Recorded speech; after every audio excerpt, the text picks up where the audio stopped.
Hello दोस्तों, स्वागत है आपका आपके अपने यूट्यूब चैनल आईएएस पॉइंट में। दोस्तों, कल मेरी तबीयत ख़राब होने की वजह से ज़्यादा लॉन्ग क्लास आप लोगों की नहीं ले पाया था। तो आज जो है, कल हम लोगों ने सिर्फ जलवायु नियंत्रण के बारे में ही थोड़ा सा छोटा सा टॉपिक था, उसको ही डिस्कस किया था, है ना। तो कल वाली वीडियो भी अगर आप चाहो तो देख सकते हो, डिस्क्रिप्शन बॉक्स में आपको लिंक मिल जाएगी। आज जो है दोस्तों, हम लोग पढ़ेंगे भारत की जलवायु को प्रभावित करने वाले कारक, मतलब भारत की जलवायु है जो, उसको कौन से ऐसे कारक हैं जो भारत की जलवायु को प्रभावित कर रहे हैं। आज इसके बारे में हम लोग जो है दोस्तों अच्छे से डिस्कस करने वाले हैं, है ना। तो जो है, आप लोग सबसे पहले ये वीडियो उठाओ और अपने दोस्तों को शेयर कर दो, क्योंकि आप भी देखो और अपने दोस्तों को भी दिखाइए, तब मज़ा आएगा क्लास आपको लेने में, क्योंकि साथ में आपके दोस्त भी ले रहे हैं और जो है हम लोगों को पढ़ाने में भी, ठीक है। तो आज जो है हम लोग भारत की जलवायु को प्रभावित करने वाले कारक के बारे में अच्छे से हम लोग डिस्कस करने वाले हैं कि कौन से ऐसे कारक हैं जो भारत की जलवायु को प्रभावित कर रहे हैं, है ना दोस्तों। चलिए बिना देर किए हम लोग आज की क्लास को शुरू करते हैं।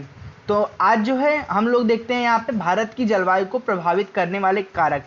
भारत की जलवायु मतलब कि भारत की जो जलवायु है उसको कौन से ऐसे कारक हैं जो कि भारत की जलवायु को प्रभावित कर रहे हैं, है ना। तो इसके बारे में जो है हम लोग अच्छे से डिस्कस करने वाले हैं, ठीक है। तो यहाँ पे दिया हुआ है अक्षांश, ठीक है, अक्षांश दिया हुआ है।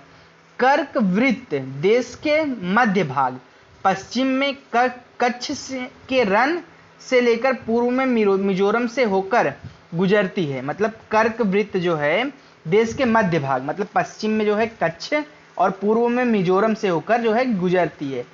कच्छ मतलब पश्चिम में और मिजोरम जो है पूर्व में होकर गुजरती है।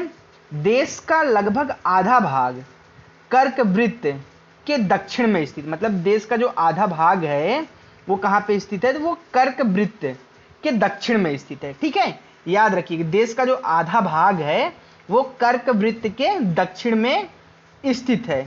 जो उष्णकटिबंधीय क्षेत्र जो दक्षिण इसमें स्थित है वह कैसा क्षेत्र है, तो वह जो है उष्ण कटिबंधीय क्षेत्र है।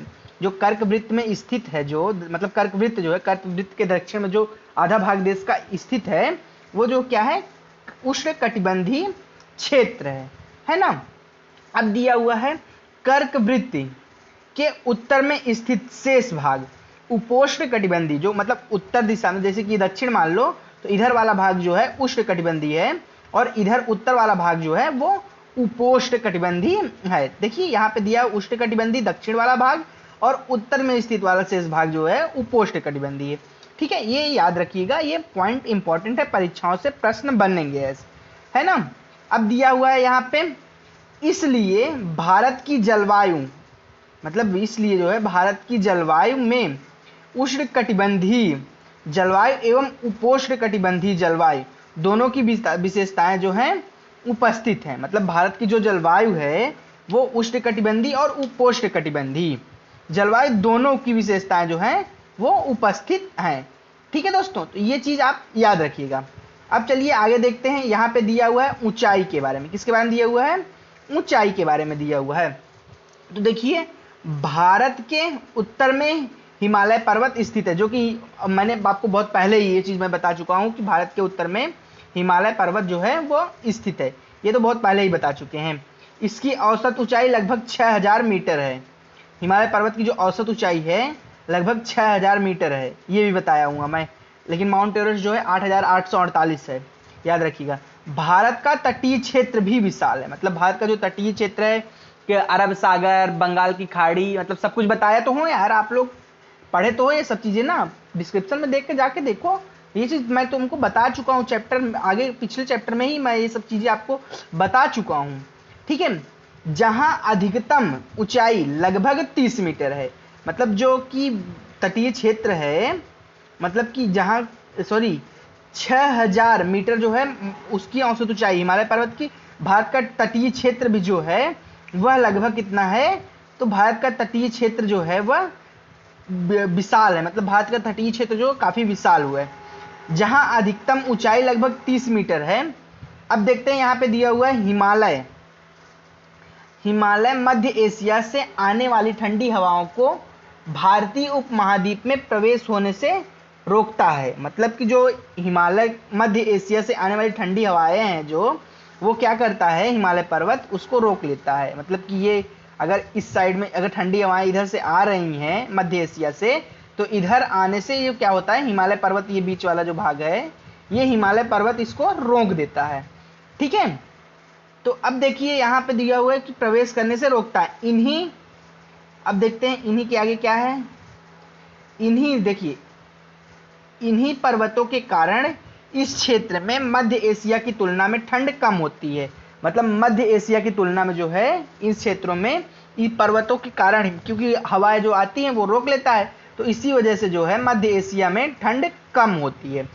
ठीक है, ये याद रखिएगा। अब चलिए हम लोग देखते हैं वायु दाब एवं पवन के बारे में। किसके बारे में? वायु दाब और पवन के बारे में। भारत की जलवायु संबंधी मौसमी अवस्थाएं निम्नलिखित वायुमंडलीय अवस्थाओं से संचालित होती हैं। भारत की जलवायु तथा जो है मौसमी अवस्थाएं, वह वायुमंडल की अवस्थाओं से क्या होती हैं, संचालित होती हैं। ये याद रखिएगा। भारत की जलवायु जो है, भारत की जलवायु तथा संबंधी मौसमी अवस्थाएं जो हैं किससे मौसमी अवस्थाएं संचालित होती हैं, वह किससे संचालित होती हैं? तो वह जो है मौसमी अवस्थाएं वायुमंडलीय अवस्थाओं से संचालित होती हैं, है ना।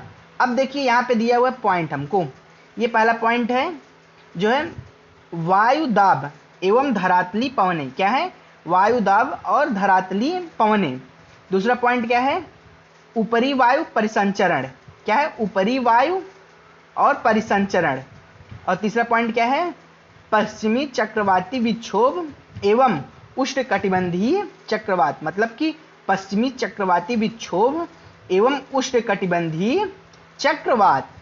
ठीक है, अब चलिए ये देखते हैं, ये तीनों पॉइंट आप नोट कर लीजिएगा। ये जो है निम्नलिखित अवस्थाएं जो हैं, भारत की जलवायु से संबंधित मौसमी अवस्थाएं जो हैं वो इसी तीन हवाओं से संबंधित हैं। ये चीज आप पॉइंट, ये जो है ये वाला पॉइंट जो है आपका, ये वाला, इसको आप नोट कर लीजिएगा, इंपॉर्टेंट है क्योंकि, है ना।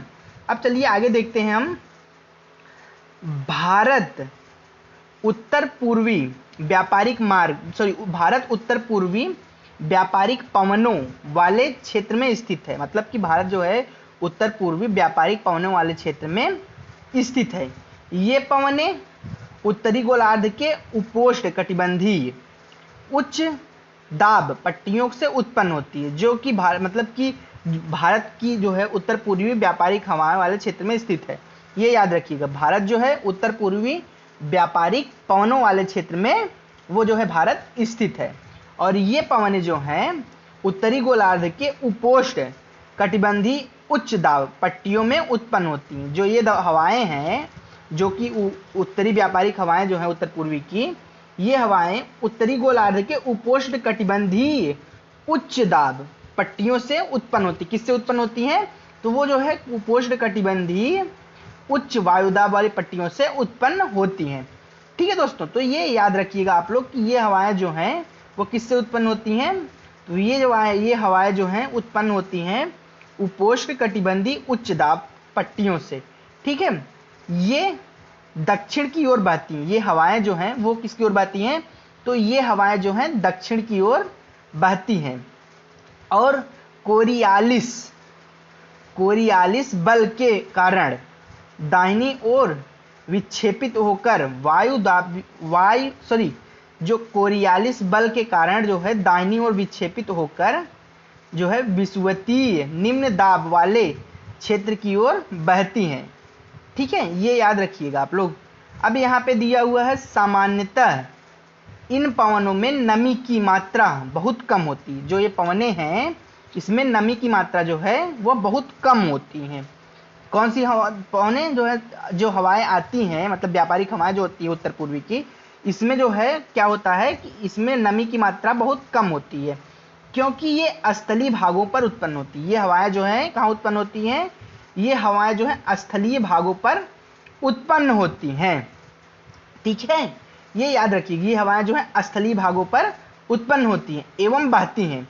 इसलिए इन पवनों के द्वारा वर्षा कम या नहीं होती। मतलब ये पवनें जब बहती हैं इनसे वर्षा होती भी है, नहीं भी होती, मतलब कुछ पता नहीं रहता कि होगी कि नहीं होगी, कोई उम्मीद नहीं रहती। तो यहाँ पे दिया हुआ इसलिए कि कम होती है या होती ही नहीं है। ठीक है, इस प्रकार भारत को शुष्क क्षेत्र होना चाहिए, लेकिन ऐसा नहीं है। मतलब क्या, जो व्यापारिक हवाएं आती उत्तर पूर्वी की, इससे भारत को शुष्क क्षेत्र होना चाहिए ना, पर ऐसा नहीं है। ऐसा क्यों, आपने कभी सोचा है कि ऐसा क्यों? तो चलिए अब देखते हैं ऐसा क्यों। अब यहाँ पे दिया हुआ है कोरियालिस बल, देखिए इसके बारे में दिया हुआ है, कोरियालिस बल के बारे में यहाँ पे हमको दिया हुआ। तो देखते हैं, पृथ्वी के घूर्णन के कारण उत्पन्न आभासी बल को कोरियालिस बल कहते हैं। कोरियालिस बल किसको कहते हैं? पृथ्वी के घूर्णन के कारण उत्पन्न आभासी बल को क्या कहा जाता है? कोरियालिस बल कहा जाता है। याद रखिएगा, पृथ्वी की घूर्णन के कारण उत्पन्न आभासी बल को कोरियालिस बल कहा जाता है।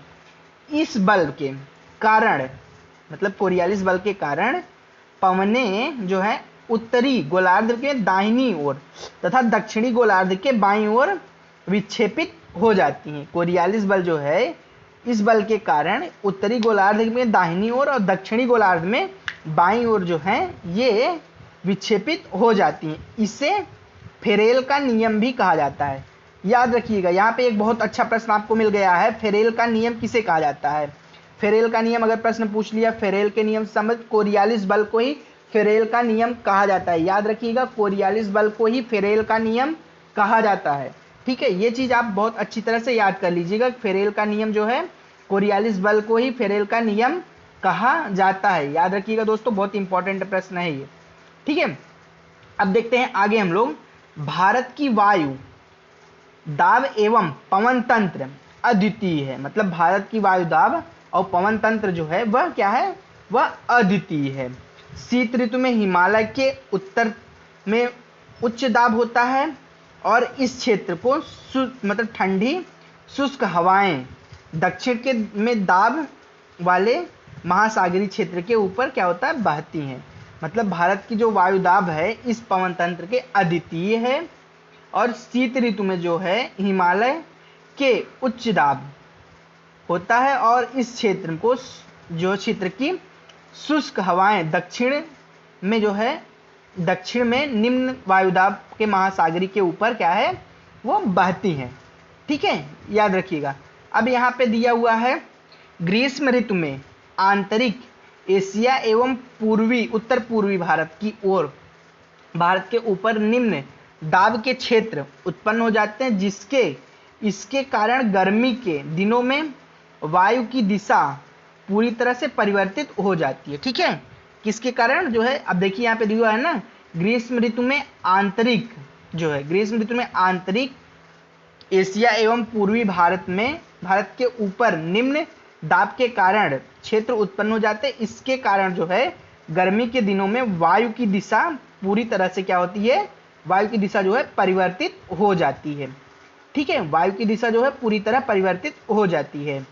अब देखिए दिया हुआ है, वायु दक्षिण में स्थित हिंद महासागर के उच्च दाब वाले। अब सबसे पहले तो ये जान लीजिए कि देखिए, वायु दक्षिण में स्थित हिंद, मतलब हिंद महासागर कहाँ है? तो हिंद महासागर जो है भारत के दक्षिण में है।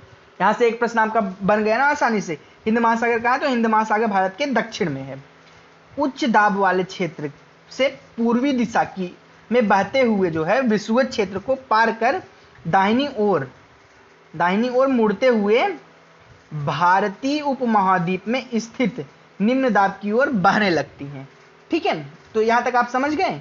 अब देखते हैं यहाँ पे दिया इन्हें, अब आगे हम लोग बढ़ते हैं। यहाँ पे दिया हुआ है जो है दक्षिण पश्चिम मानसूनी पवनों के नाम से जाना जाता है। मतलब दक्षिण पश्चिम जो है मानसून पवनों के नाम से जाना जाता है।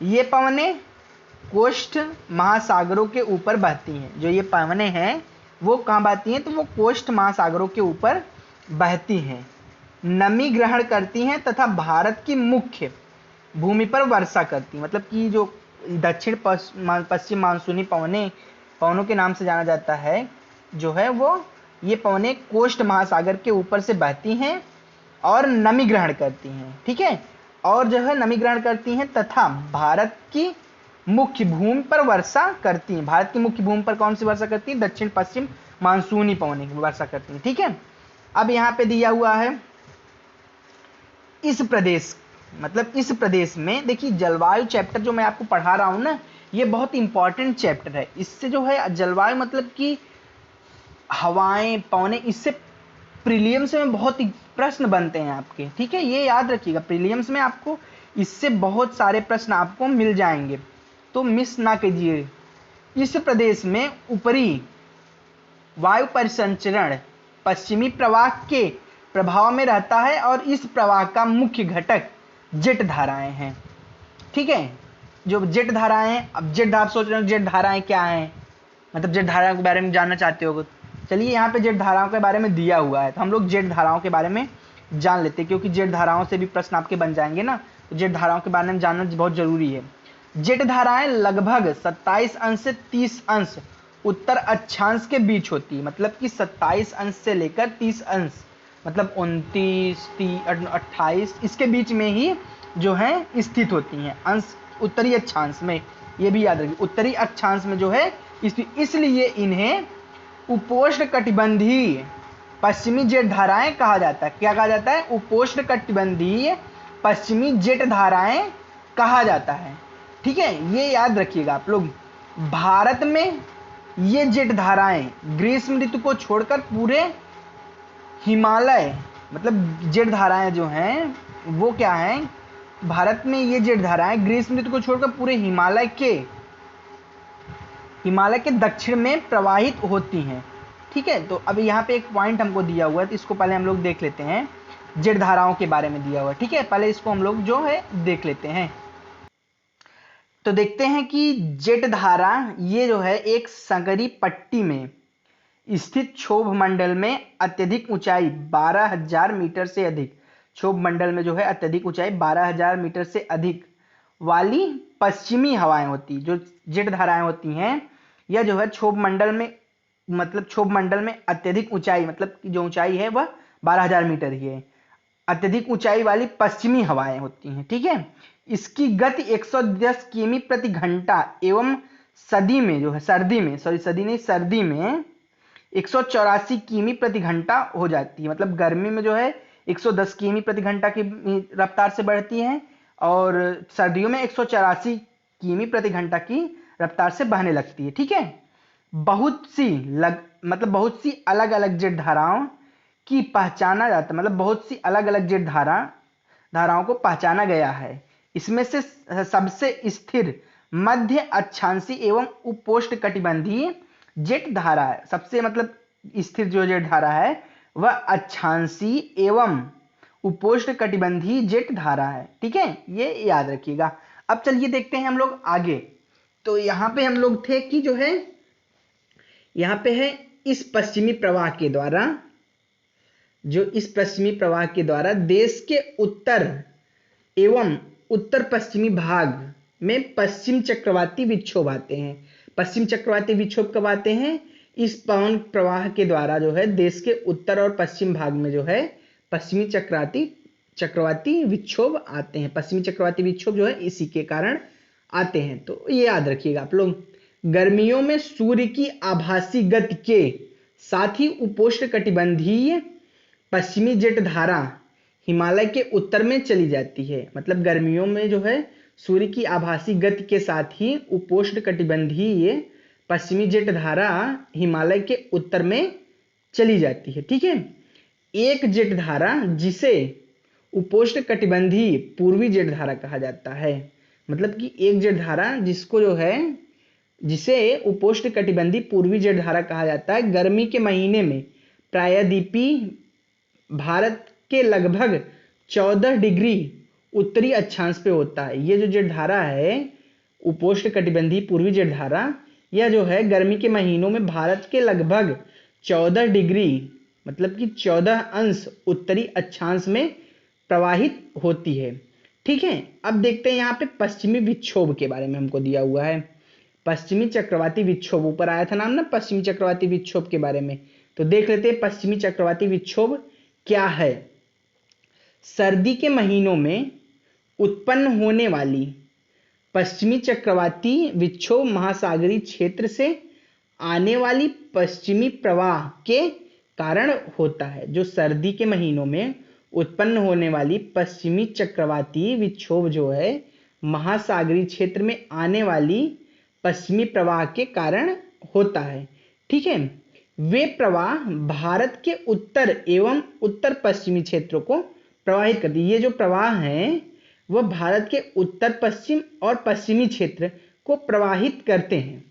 ठीक है, उष्णकटिबंधीय चक्रवात मानसूनी महीनों के साथ साथ अक्टूबर एवं नवंबर के महीनों में आते हैं। जो ये उष्णकटिबंधीय चक्रवात हैं ये मानसूनी महीनों के साथ साथ अक्टूबर और नवंबर के महीनों में भी ये हवाएं जो है आती हैं। ठीक है, तो ये याद रखिएगा आप लोग।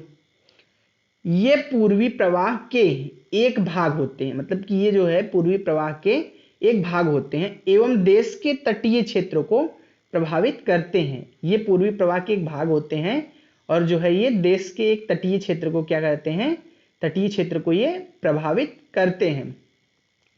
क्या आपने आंध्र प्रदेश एवं उड़ीसा के तटों पर उनके द्वारा किए गए विनाश के बारे में पढ़ा है? मतलब आंध्र प्रदेश और उड़ीसा के तटों पर एक बार बहुत जेठ हवाओं का काफी विनाश हुआ था। इसके बारे में इसकी स्टोरी मुझे भी याद नहीं है, तो मैं कभी पढ़ के जो है इसके बारे में आप लोगों को अच्छे से बता दूंगा। ठीक है, अब चलिए आगे देखते हैं हम लोग आगे क्या दिया हुआ है। यहाँ पे हमको एक मैप दिया हुआ है। ठीक है, जेट धाराओं के मतलब इसके बारे में पश्चिमी चक्रवात विक्षोभ के बारे में। अब यहाँ पे जो है हमको दिया भारतीय उपमहाद्वीप जनवरी के महीनों के दौरान स्थित। ये देखिए उपमहाद्वीप मतलब तिब्बत का पठार, अरब सागर, अभिसरण, बंगाल की खाड़ी, विषुवत रेखा, कर्क रेखा, हिंद महासागर। देखिए भारत ये है ना, ये देखिए अपना भारत है। यहाँ पे देख सकते हैं हम लोग कि ये देखिए इस तरह से भारत है। यहाँ पे देखिए भारत है, इधर अरब सागर, दक्षिण में हिंद महासागर, इस साइड में बंगाल की खाड़ी। अब जो है धरातली पवन जो है वो यहाँ पे धरातली पवनें हैं। ये जो देखिए यहाँ पे समझाया गया है ना, तो इसको धरातली पवनें कहते हैं। और जो है उपोष्ण पश्चिमी जो इस तरह से बना हुआ है। अब यहाँ पे हम आसानी से समझ सकते हैं कि देखिए देख लेते हैं यहाँ पे ये कौन सी हवाएं हैं। तो ये जो है जेट धाराएं हैं, मतलब कि देखिए उपोष्ण पश्चिमी जेट स्ट्रीम दिया हो ना, ये वाली जो ये लाइनिंग है ये जेट स्ट्रीम है, और ये वाली देखिए जेट स्ट्रीम है। और ये देखिए जो है धरातली पवन है, भारत की ओर लगभग धरातली पवन ही भारत की तरफ है। यहाँ तिब्बत साइड में ये देखिए दूसरे मतलब हैं उपोष्ण पश्चिमी जेट धाराएं। हिमालय पर्वत जो है इन हवाओं को रोक ले, देखिए हिमालय पर्वत यहाँ पे ऐसे ऐसे है ना, तो हिमालय पर्वत जो है इस हवाओं को रोक लेता है। तो इस वजह से जो है नहीं आ पाती इधर जो है ये हवाएं उत्तर पश्चिम उत्तर पूर्वी। देखिए बताया नहीं तो वहाँ पे आपको, तो इस तरह से देखिए ये धरातली पवन है। ठीक है, तो अब देखते हैं यहाँ पे एक और दिया हुआ है हमको। यहाँ पे हमको दिया हुआ है धरातली पवनें उपोष्ण जो है उष्णकटिबंधीय पूर्वी जेट स्ट्रीम और उपोष्णकटिबंधीय जेट स्ट्रीम। ठीक है, तो यहाँ पे 3 प्रकार की हवाओं के बारे में हमको दिया हुआ है। देखते हैं ये जो 3 प्रकार की हवाएं, ये देखिए दक्षिण के तट पे बह रही हैं। ये कौन सी हवाएं हैं? ये हैं जो है हवाएं, ये वाली हवा जो है उष्णकटिबंधीय पूर्वी जेट स्ट्रीम है। ये वाली हवाएं जो ऐसे इस आइकन की बनी हुई हैं, और इस आइकन की जो बनी है धरातली पवनों के बारे में आपने देखा ही, और उपोष्ण जेट स्ट्रीम के बारे में भी आपने देखा। ठीक है, तो इस तरह से जो है आप देख सकते हो, आप अपनी बुक में भी देख सकते हो इस मैप को आसानी से, आपकी बुक में तो होगा ही। ठीक है, अब यहाँ पे दिया हुआ है मानसूनी हवाओं के बारे में। ठीक है, तो आज जो है हम लोग बस इतना ही पढ़ेंगे, कल हम लोग मानसूनी हवाओं के बारे में अच्छे से डिस्कस करेंगे। ठीक है दोस्तों, तो आप अपनी पढ़ाई करिए और जो इंपॉर्टेंट लगे उसको नोट्स में नोट जरूर कर लीजिएगा, और वीडियो को अपने दोस्तों तक जो है शेयर जरूर कर देना यार, वीडियो शेयर करोगे तभी मजा आएगा। ठीक है, तो पढ़ाई करिए, मस्त रहिए, व्यस्त रहिए और पढ़ते रहिए। Bye bye and take care.